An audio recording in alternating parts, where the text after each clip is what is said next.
தரும் நல் மருந்தே என் இயேசுவே, என் இயேசுவே.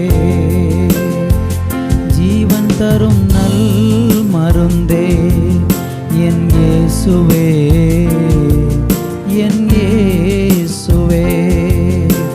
வழியும் சத்தியமும் ஜீவனுமானவர், வழியும் சத்தியமும் ஜீவனுமானவர். நித்திய ஜீவனை நம்மில் தருபவர், நித்திய ஜீவனை நம்மில் தருபவர். ஜீவன் தரும் நல் மருந்தே என் இயேசுவே, என் இயேசுவே. ஜீவன் தரும் நல் மருந்தே என் இயேசுவே, என் இயேசுவே.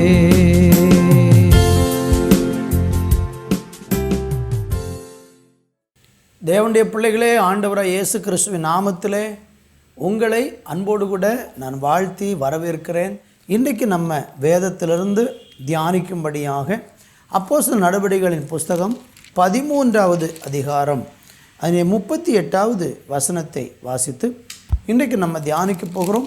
இந்த வசனத்தை இப்பொழுது நாம் வாசிக்க கேட்கலாம். ஆதலால் சகோதரரே, இவர் மூலமாய் உங்களுக்கு பாவ மன்னிப்பு உண்டாகும் என்று அறிவிக்கப்படுகிறது. அல்லேலூயா. வாசித்த இந்த வேத வசனத்திற்காக நான் ஆண்டவரை துதிக்கிறேன். வேதம் சொல்லுகிறது, இவர் மூலமாய் அல்லது இயேசு கிறிஸ்துவின் மூலமாய் உங்களுக்கு பாவ மன்னிப்பு உண்டாகும் என்று அறிவிக்கிறேன் என்று இங்கே சொல்லப்பட்டிருக்கிறதை பார்க்கிறோம். அருமையான தேவனுடைய பிள்ளைகளே, இந்த உலகத்தில் மன்னிப்பு பெற வேண்டியது எவ்வளவு அவசியம் என்கிறதை இன்றைக்கு நம்ம தியானிக்க போகிறோம். நாம் எல்லாரும் தேவனிடத்திலிருந்து மன்னிப்பை பெற வேண்டியது ரொம்ப ரொம்ப முக்கியமான ஒன்றாக இருக்கிறது. மன்னிப்பை நாம் ஏன் பெற வேண்டும் என்பதை நீங்கள் வேதத்தில் ஆராய்ந்து பார்த்தீங்கன்னா, நம்ம எல்லா மனிதனும், பூமியில் பிறந்த அத்தனை மனிதனும் பாவத்தில் பிறந்தவனாக இருக்கிறான் என்று வேதம் சொல்லுகிறார். ஒவ்வொரு மனுஷனும் பிறந்த பிறகு அவன் பாவியாகவில்லை, அவன் பிறக்கும் பொழுதே பாவியாகத்தான் பிறக்கிறான் என்று வேதத்தில் பார்க்க முடிகிறது. அப்படியானால் பாவம் செய்கிற ஒரு மனுஷன் அல்லது பாவத்தில் பிறந்த ஒரு மனுஷன், பாவியாக பிறந்த ஒரு மனுஷனுக்கு பாவத்தின் தண்டனையாகிய அழிவிலிருந்து விடுதலை கிடைப்பதற்கு மன்னிப்பு அவசியமாக இருக்கிறது. மன்னிப்பு என்று சொல்லுகிற வார்த்தைக்கு வேதம் சொல்லக்கூடிய அர்த்தம் என்னவென்றால், நம்முடைய கடன் ரத்து செய்யப்படுகிறது என்பதுதான் அதனுடைய பொருளாக இருக்கிறது.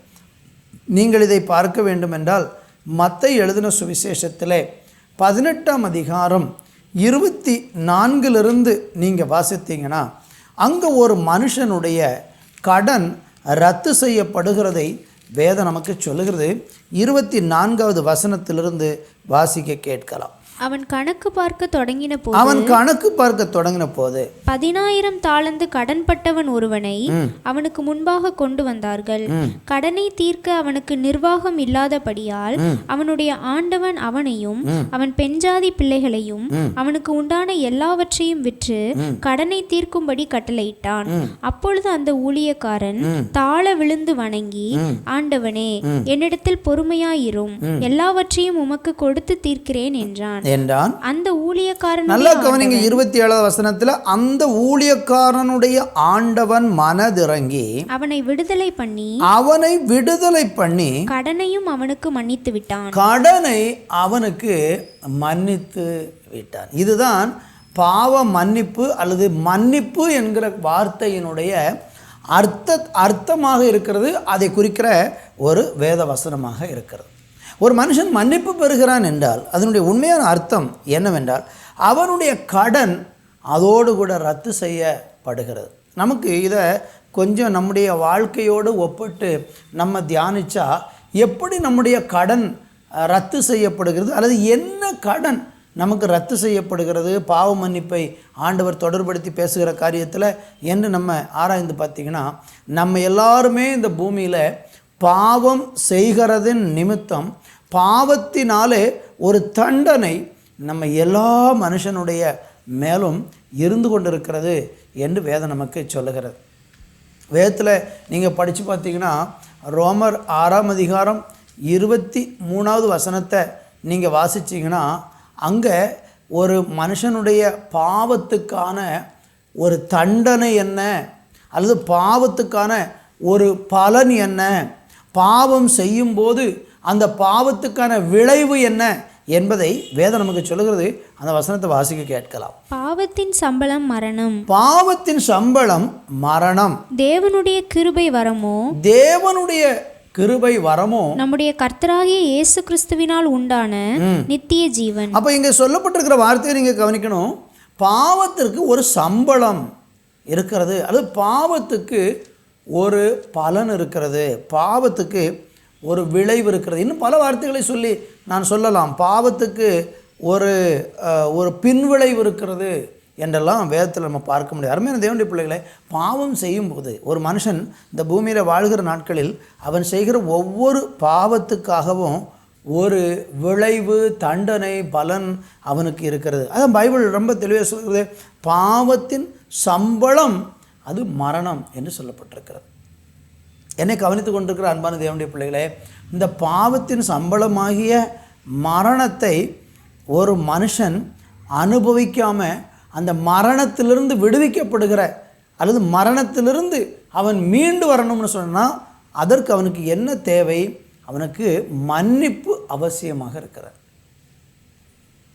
பாவத்திலிருந்து மன்னிப்பு பெற்ற மனுஷன் மாத்திரம்தான், அல்லது பாவ மன்னிப்பை பெற்ற ஒரு மனுஷன் மாத்திரம்தான் இந்த பெரிய மரணமாகிய தண்டனையிலிருந்து அவன் விடுதலையை பெற முடியும்.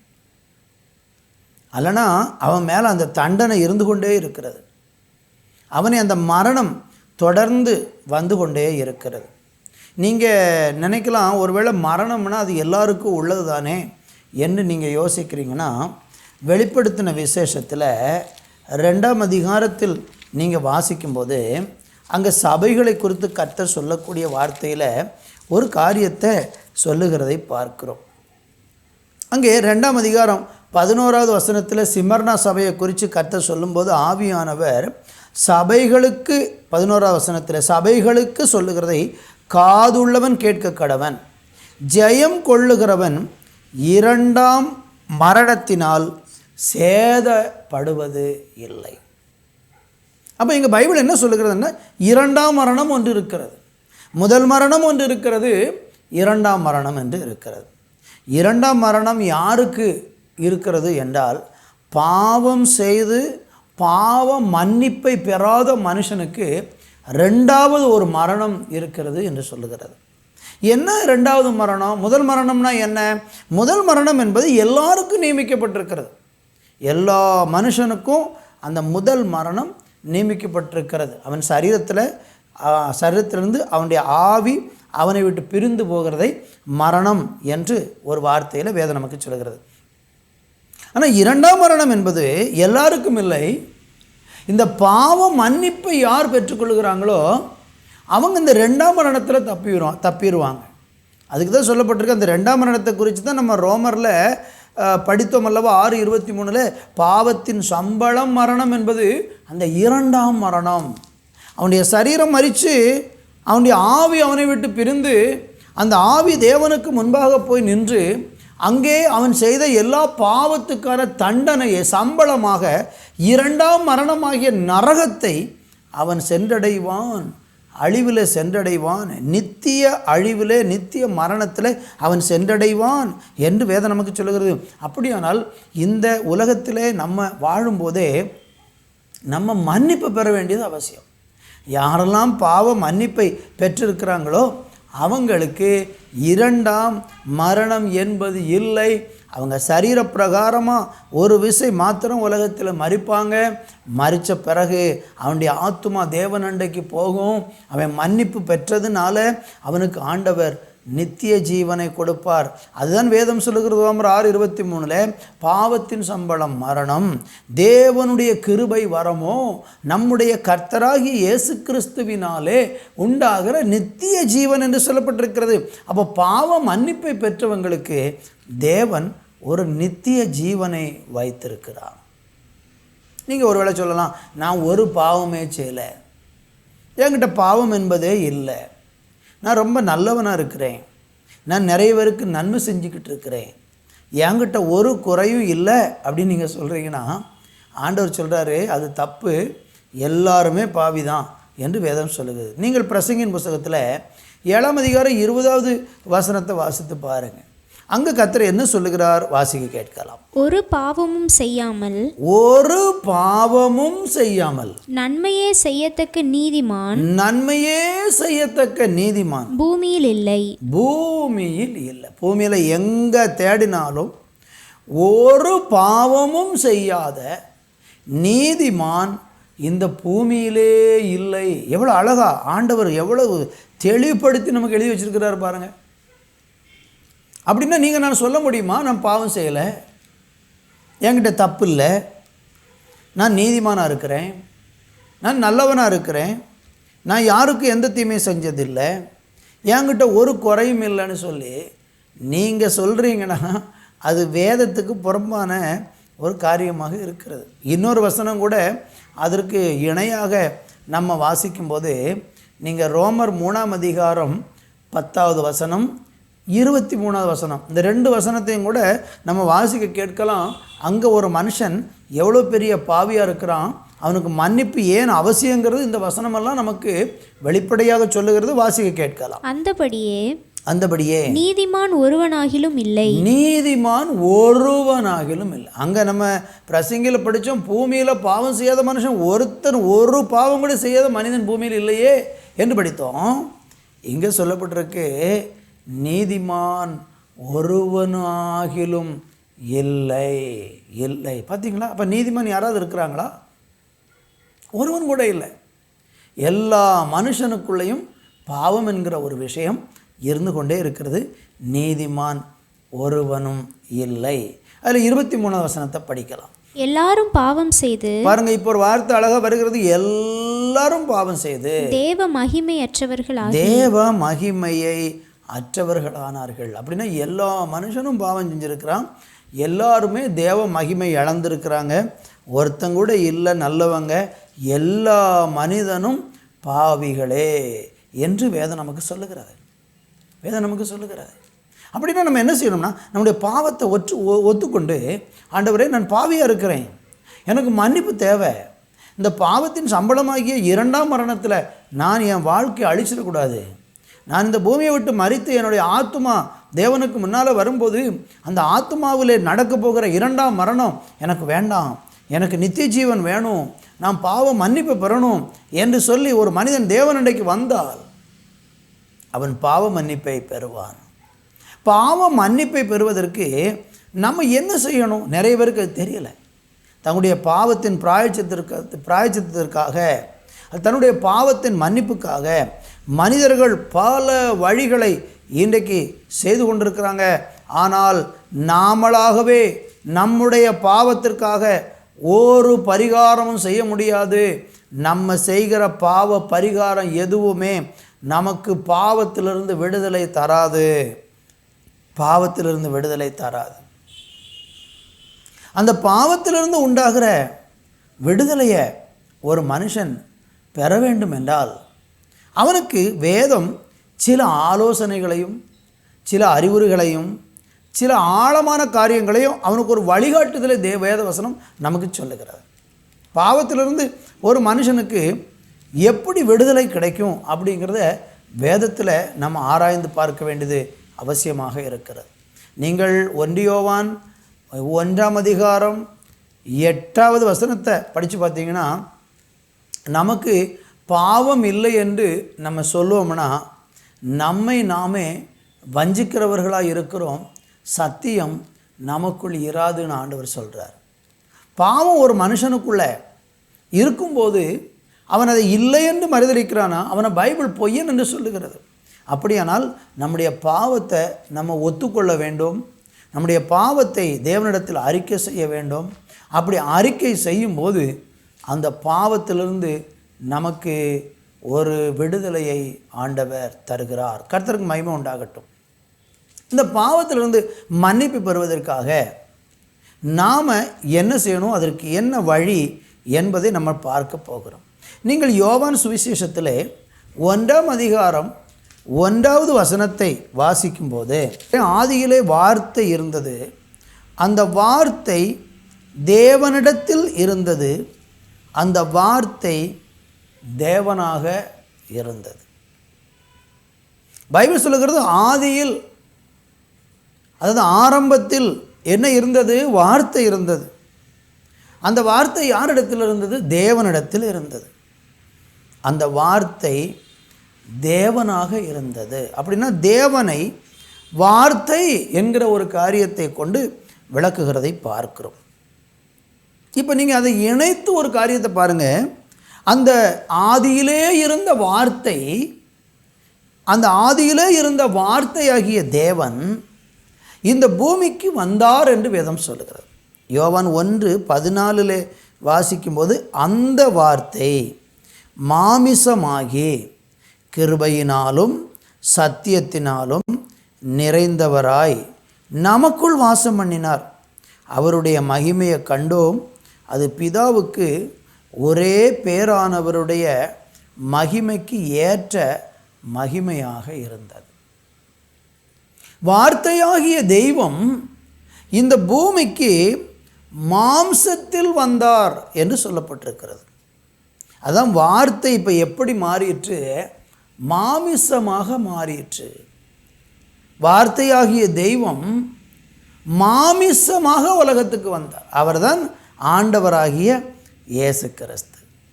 இயேசு கிறிஸ்து இந்த பூமிக்கு மாம்சத்தில் மனுஷ சரீரத்தில் அவர் வெளிப்படுவதற்கு முன்பதாக ஆதியிலே வானம் பூமியெல்லாம் உண்டாக்கப்படுகிற அந்த காலத்துக்கு முன்னையே அவர் வார்த்தையாகிய தேவனாக இருந்திருக்கிறார்.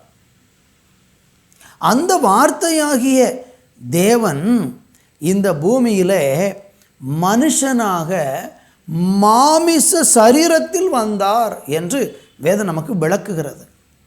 சரி, அவர் மாம்ச சரீரத்தில் வந்தது எதற்காக?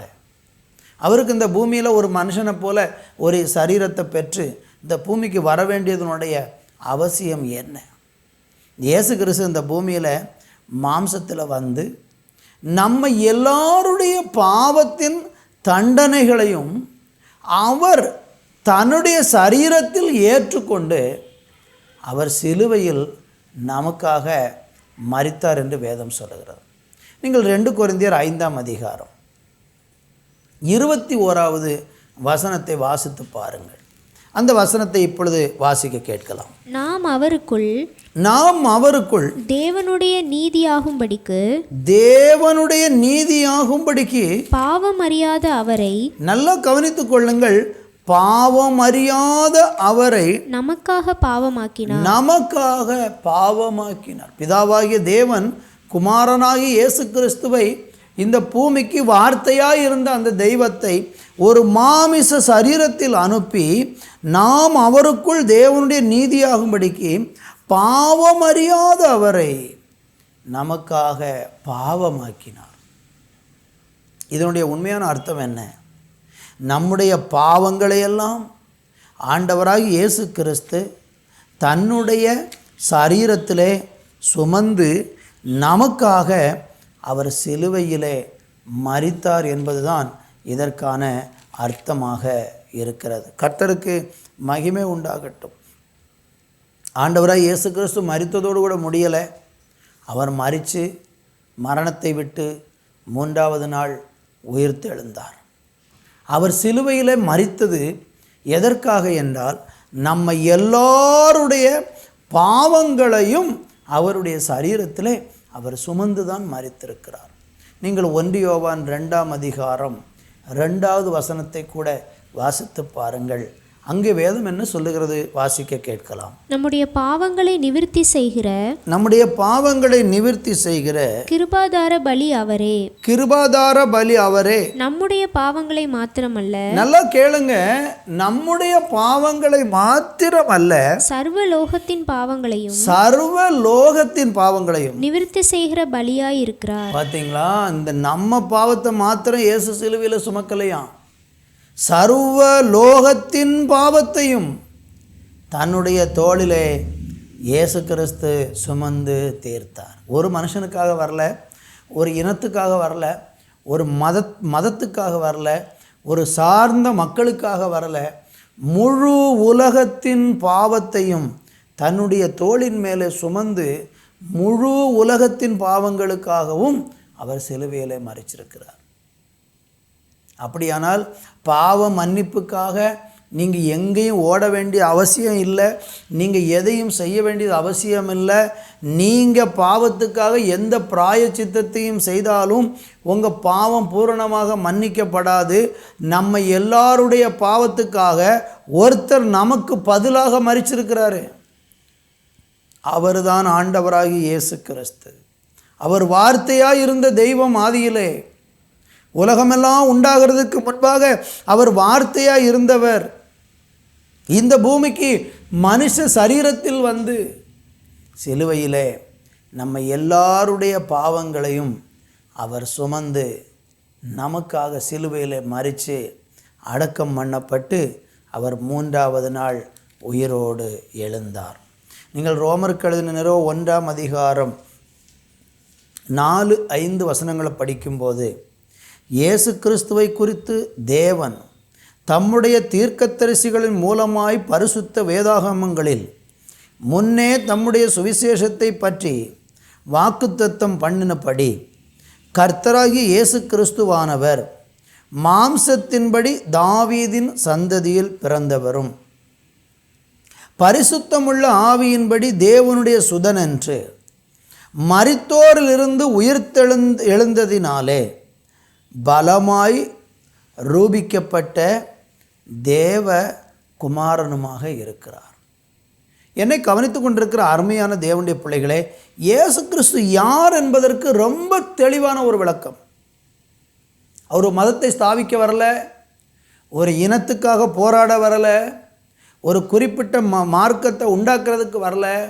அவர் ரட்சிப்புக்காக, பாவ மன்னிப்பை பூமியில் உள்ள சகல மனிதனும் பெற்றுக்கொள்ளணுங்கிறதுக்காக முழு உலகத்தின் பாவத்தையும் தன்னுடைய தோளிலே சுமந்து பாவத்துக்காக அவர் சிலுவையிலே மரித்தார். இப்போ நீங்கள் கேட்கலாம், இயேசு கிறிஸ்து சிலுவையில் மரிச்சிட்டார்லவா, அப்படின்னா என் பாவம் எப்படி போக்கும், என் பாவத்திலிருந்து நான் எப்படி மன்னிக்கப்படுவேன், எனக்கு எப்படி விடுதலை கிடைக்கும்னு நீங்கள் ஒரு வார்த்தை கேட்குறீங்க அப்படின்னா உங்களுக்கு ஆண்டவர் பதில் சொல்ல விரும்புகிறார்.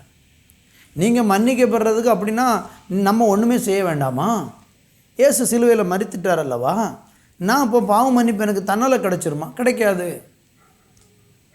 அந்த பாவ மன்னிப்பை நீங்கள் பெறுவதற்கு நம்முடைய கிரியைகளை எல்லாம் விட இயேசு கிறிஸ்து நம்மகிட்ட என்ன எதிர்பார்க்கிறார், அது எப்படி நமக்குள்ளே கிடைக்கிறது? எபேசியர்கள் நிருபம் 1ஆம் அதிகாரம் 7வது வசனத்தை வாசிக்க கேட்கலாம். அவருடைய கிருபையின் ஐஸ்வரியத்தின்படியே, அவருடைய கிருபையின் ஐஸ்வரியத்தின்படியே, இவருடைய இரத்தத்தினாலே, இவருடைய இரத்தத்தினாலே பாவ மன்னிப்பாகிய மீட்பு இவருக்குள் நமக்கு உண்டாயிருக்கிறது. பார்த்தீங்களா?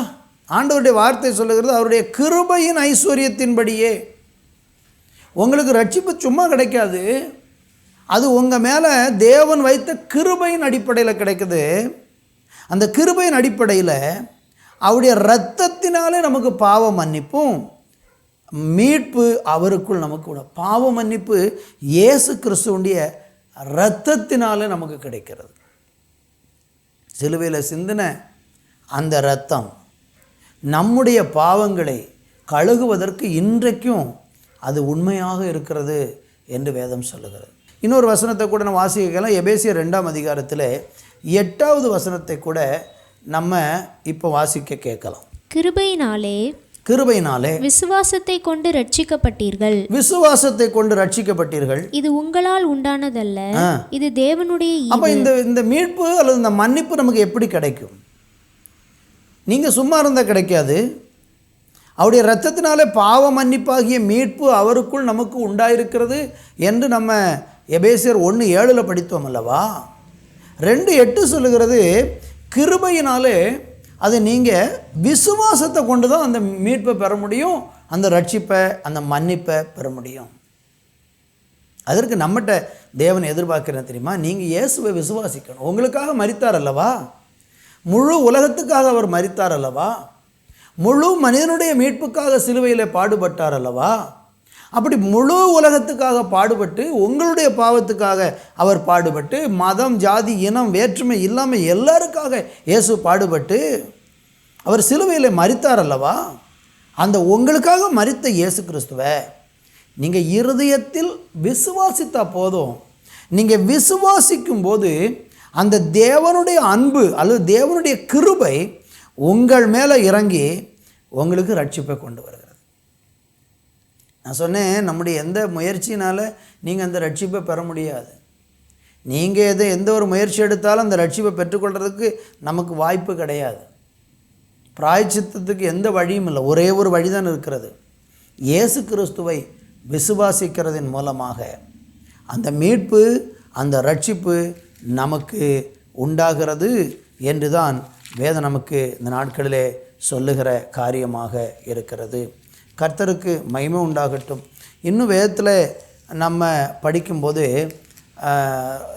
யோவான் சுவிசேஷம் 3ஆம் அதிகாரத்தில் 36வது வசனத்தை நீங்கள் படிச்சிங்கன்னா, குமாரனிடத்தில் விசுவாசமாக இருக்கிறவன் நித்திய ஜீவனை உடையவனாக இருக்கிறான். குமாரனை விசுவாசியாதவனோ ஜீவனை காண்பதில்லை, தேவனுடைய கோபம் அவன் மேல் நிலை நிற்கும் என்ன. இப்போ நீங்கள் இயேசுவை விசுவாசித்தீங்கன்னா உங்களுக்கு அந்த நித்திய அழிவிலிருந்து விடுதலையை கொடுத்துட்டு, அல்லது அந்த 2ஆம் மரணமாகிய நரகத்திலிருந்து விடுதலையை கொடுத்துட்டு, உங்களுக்கு தேவன் ஒரு பரிசு கொடுக்குறார். என்னென்னா, நித்திய ஜீவனை கொடுக்குறார். அல்லது குமாரன் நீங்கள் ஒரு விசுவாசிக்கலைனா, அல்லது இயேசுவை நீங்கள் விசுவாசிக்கலைனா, உங்கள் மேலே தேவனுடைய கோபம் இருக்கும். நீங்கள் நித்திய ஜீவன் அடைய முடியாது, நீங்கள் பாவ மன்னிப்பை பெற்று பரலோகம் போக முடியாது என்று வேதம் நமக்கு எச்சரிக்கிறது. கர்த்தருக்கு மகிமை உண்டாகட்டும். எனவே இந்த நாட்களிலே ஸ்தோத்திரம், ஆண்டவராய் இயேசு கிறிஸ்துவை நம்ம விசுவாசிக்கிறதன் மூலம் கிருபையினாலே அந்த ரட்சிப்பு, அந்த பாவ மன்னிப்பு நமக்கு கிடைக்கிறது என்கிறதை ஆண்டவர் நமக்கு சொல்லுகிறார். கர்த்தருக்கு மகிமை உண்டாவதாக. எப்படி நம்ம இதை பெறுகிறோம்?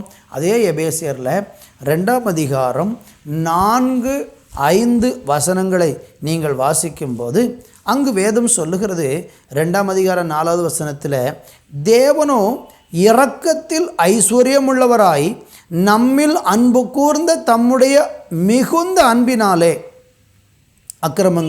அக்கிரமங்களில் மரித்தவர்களாயிருந்த நம்மை கிறிஸ்துவுடனே கூட உயிர்ப்பித்தார், கிருபையினாலே ரட்சிக்கப்பட்டீர்கள். ரொம்ப அழகாக சொல்லப்பட்டிருக்கு. எப்படியாம்? தேவன் இரக்கத்தில் ஐஸ்வர்யம் உள்ளவராய் நம்மிடத்தில் அன்பு கூர்ந்த அன்பினாலே தான் அந்த ரட்சிப்பை நமக்கு கிடைக்குது. நம்ம செஞ்ச நல்ல காரியங்களோ புண்ணிய காரியங்களோ இதன் அடிப்படையில் எல்லாம் அந்த ரட்சிப்பு நமக்கு கிடைக்கல, அந்த மன்னிப்பு கிடைக்கல, அந்த மீட்பு கிடைக்கல, அந்த நித்திய மகிழ்ச்சியான சந்தோஷமான வாழ்க்கை கிடைக்கல. ஒரே ஒரு காரியத்தை மையப்படுத்தி அந்த ரட்சிப்பு நமக்கு கிடைக்குது. நீங்கள் இயேசுவை விசுவாசிக்கும் போது அவர் உங்கள் மேலே வைத்த அந்த அன்பு இருக்கு பாருங்க, அந்த அன்பு ஒன்று தான் நமக்கு ரட்சிப்பை தருகிறது. கடவுளுடைய அன்பு நம்ம எவ்வளோ பெரிய பாவியாக இருந்தாலும் அவர்கிட்ட போய் என் பாவத்தை மன்னிங்க, எனக்காகத்தான் நீங்கள் பூமிக்கு மனுஷனாக வந்து உலகத்துள்ள எல்லா மனிதனுடைய பாவங்களுக்காக மரித்தீங்களே, எனவே நான் உங்களை விசுவாசிக்கிறேன், எனக்கு பாவ மன்னிப்பு வேணும்னு சொல்லி நீங்கள் ஆண்டவராக இயேசுவினிடத்தில் போய் எவ்வளவு பெரிய பாவம் நீங்கள் செஞ்சுருந்தாலும் அதை நீங்கள் தேவனிடத்தில் சொல்லி பாருங்கள், உங்கள் பாவத்திலிருந்து தேவன் உங்களுக்கு ஒரு மன்னிப்பை தருகிறார். இன்னும் 1 யோவானில் 1ஆம் அதிகாரத்தில் 2 வசனங்களை பார்த்து நம்ம ஜெபம் பண்ணி முடிக்க போகிறோம். 1 யோவான் 1ஆம் அதிகாரம் 7வது வசனத்தை முதலாவது வாசிக்க கேட்கலாம். அவர் ஒளியில் இருக்கிறது போல நாமும் ஒளியிலே நடந்தால் ஒருவரோடொருவர் ஐக்கியப்பட்டிருப்போம். அவருடைய குமாரனாகிய இயேசு கிறிஸ்துவின் இரத்தம் சகல பாவங்களையும் நீக்கி நம்மை சுத்திகரிக்கும். 9வது வசனம் கூட வாசிக்கலாம். நம்முடைய பாவங்களை நாம் அறிக்கையிட்டால் பாவங்களை நமக்கு மன்னித்து எல்லா அநியாயத்தையும் நீக்கி நம்மை சுத்திகரிப்பதற்கு அவர் உண்மையும் நீதியும் உள்ளவராய் இருக்கிறார். இந்த 2 வசனம் ரொம்ப முக்கியமான வசனங்கள். ஒன்று என்ன? அவருடைய குமாரனாகிய இயேசு கிறிஸ்துவுடைய ரத்தம் சகல பாவங்களை நீக்கி நம்மளை சுத்திகரிப்பதற்காக இயேசு சிலுவையில் 2000 வருஷத்துக்கு முன்பாக மரித்தார் அல்லவா?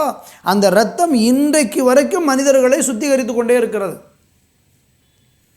இந்த உலகம் அழிகிற வரைக்கும், தேவனுடைய 2ஆம் வருகை வரைக்கும் இந்த பூமியில் இயேசு கிறிஸ்துவினுடைய ரத்தம் இந்த வேலையை செய்து கொண்டே இருக்கும்.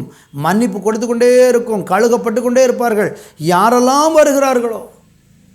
அப்போ இயேசு கிறிஸ்துவின் ரத்தம் பாவத்தை நீக்கி சுத்திகரிக்கிறதுக்கு ஆயத்தமாக இருக்கிறது. அது சும்மா நம்மளை சுத்திகரிக்காது, வருகிறவர்களும் போகிறவர்களெல்லாம் சுத்திகரிக்காது. யாருக்கு அது கிடைக்குதுன்னு பாருங்கள்.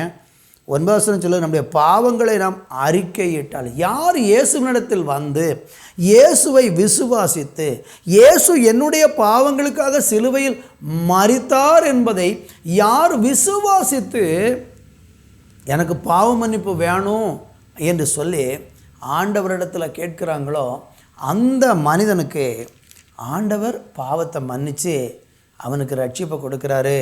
அவனை நீதி உள்ளவனாக மாற்றுறாரு. அவனை உண்மையுள்ள மனுஷனாக அவனை மாற்றி அவனை ஆசீர்வதித்து அவனை பாக்கியவனாக மாற்றுகிறார். கடைசியாக ஒரே ஒரு வார்த்தையை கூட நான் உங்களுக்காய் வாசித்து முடிக்க விரும்புகிறேன். ரோமர் 4ஆம் அதிகாரம் 7வது வசனத்தை வாசிக்கும்போது, ஒரு மனுஷன் பாவ மன்னிப்பை பெற்றுவிட்டால் அவனுக்கு இருக்கிற ஒரு பாக்கியமான வாழ்க்கையை குறித்து வேதம் சொல்லுகிறது. 4:7 வாசிக்க கேட்கலாம். எவர்களுடைய அக்கிரமங்கள் மன்னிக்கப்பட்டதோ எவர்களுடைய பாவங்கள் மூடப்பட்டதோ அவர்கள் பாக்கியவான்கள். அடுத்த வசனம் கூட சொல்லுகிறது, எவனுடைய பாவத்தை கர்த்தர் எண்ணாதிருக்கிறாரோ அவன் பாக்கியவான் என்று தாவீது சொல்லி இருக்கிறார். அருமையான தேவனுடைய பிள்ளைகளே, ஒரு மனுஷன் இந்த பூமியில் பாக்கியமான மனுஷன் யாரை குறித்து சொல்லுவாங்க என்றால், வேத வசனத்தின்படி பாவ மன்னிப்பை பெற்ற மனுஷன்தான் பாக்கியவான். பாவ மன்னிப்பை பெற்ற மனிதனை வேதம் பாக்கியவான் என்று சொல்லுகிறது. இந்த வார்த்தையை கேட்டுக்கொண்டிருக்கிறேன். உங்கள் இருதயத்தில் இன்றைக்கு இந்த பாவத்திலிருந்து நீங்கள் விடுதலை பெறுவதற்கு இயேசு கிறிஸ்துவின் அண்டைக்கு நீங்கள் வருவீர்கள் என்றால் இன்றைக்கு ஆண்டவர் உங்களுக்கு அதை தர விரும்புகிறார். அதே ரோமர் 3ஆம் அதிகாரம் 24 இலவசமாய் அவருடைய கிருபையினாலே கிறிஸ்து இயேசுவில் உள்ள மீட்பை கொண்டு நீதிமான்களாக்கப்படுகிறார்கள். இலவசமாக உங்களுக்கு இன்றைக்கி தர விரும்புகிறாரு. நீங்கள் ஒரு பணமும் செலுத்த வேண்டியது இல்லை, நீங்கள் எந்த கிரயமும் செலுத்த வேண்டியது இல்லை. நீங்கள் இயேசு உங்களுக்காக சிலுவையில் எல்லாவற்றையும் செலுத்தி முடிச்சிட்டாரு. அவரை விசுவாசித்தால் போதும், இருதயத்தில் ஏற்றுக்கொண்டால் போதும், இன்றைக்கு நீங்கள் மன்னிப்பு பெறுவீர்கள். மன்னிப்பு பெற்ற மனுஷன் பூமியிலே பாக்கியவானாக இருப்பான். அவன் மரிக்கும்போது அவனுக்கு 2ஆம் மரணத்தில் அவனுக்கு நியாய தீர்ப்பு வராது. அவன் நித்திய வாழ்வை பெற்றுக்கொள்ளுவான். இந்த வார்த்தையை கேட்டுக்கொண்டிருக்கிற நீங்கள் ஏதாகிலும் ஒரு விதத்தில் பாவத்திலிருந்து மீட்பை பெறாமல் இன்றைக்கும் பாவத்துக்கு அடிமையாக வாழ்ந்து கொண்டிருக்கிறீங்களா? உங்கள் இருதயத்தை இயேசுவுக்கு ஒப்பு கொடுங்க. உங்கள் சிந்தனை இயேசுவுக்கு ஒப்பு கொடுங்க. உங்கள் வாழ்க்கை இயேசுவுக்கு ஒப்பு கொடுங்க. ஆண்டவரே, நான் ஒரு பாவியாக இருக்கிறேன். அப்பா, என் பாவத்தை மன்னிங்க. என் பாவத்தின் கிரியைகள் என்னை விடுதலையாக்குங்க. நான் இன்னைக்கு மன்னிப்பு பெற விரும்புகிறேன்னு சொல்லி உங்களை தேவனுக்கு முன்பாக தாழ்த்தி பாருங்கள். இயேசு கிறிஸ்து உங்களுக்கு விடுதலை தருவார். நான் உங்களுக்கு ஜெபிக்க விரும்புகிறேன். எவ்வளோ பெரிய பாவமானாலும் யாருமே மன்னிக்க முடியாது. யாருமே என் பாவத்தை மன்னிக்க மாட்டாங்கன்னு சொன்னாலும் கவலை வேண்டாம். உங்களை மன்னிக்க ஒருத்தர் உண்டு, அவர்தான் ஆண்டவராகிய இயேசு கிறிஸ்து. இன்றைக்கு அவரை விசுவாசியுங்க. பாவ மன்னிப்பை பெற்று சந்தோஷமாக வாழ கர்த்தர் உங்களை ஆசீர்வதிக்கட்டும். நல்ல தகப்பனே, இந்த வேலைக்காக நன்றி. பாவ மன்னிப்பை பெற்றுக்கொள்ளும்படியாக உம்முடைய பிள்ளைகள் விரும்பி ஜெபிக்கிற ஒவ்வொருவருக்காய் ஸ்தோத்திரம்.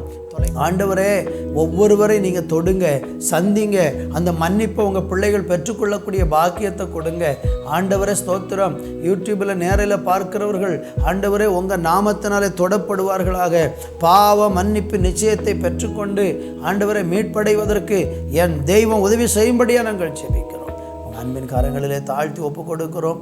ஆண்டவரே, இந்த பாவத்தின் நிமித்தம் உண்டாயிருக்கிற வேதனைகள், ஆண்டவரை குற்ற உணர்வுகள், ஆண்டவரை இருதயத்தில் நான் ஒரு பாவம் செஞ்சிட்டேனே, நான் இப்படி தப்பு பண்ணிட்டேனேன்னு சொல்லி மனசாட்சியில் குத்துண்டவர்களாக, மன்னிப்பு பெறாததுனால இருதயத்தில் காயப்பட்டிருக்கிற பிள்ளைகள் இயேசுவின் நாமத்தில் விடுவிக்கப்படுவார்களாக. அப்படி செய்கிற நல்ல கிருபைக்காக நன்றி. ஆசீர்வதியும் இயேசுவின் நாமத்தில் பிதாவே. ஆமேன், ஆமேன். கர்த்தருடைய பிள்ளைகளே, இந்த வார்த்தையின் மூலமாக தேவன் உங்களை ஆசீர்வதிப்பாராக. மற்றொரு நிகழ்ச்சியிலே உங்களை சந்திக்கும் வரைக்கும் தேவ சமாதானம் உங்களோடு இருப்பதாக. ஆமேன், ஆமேன்.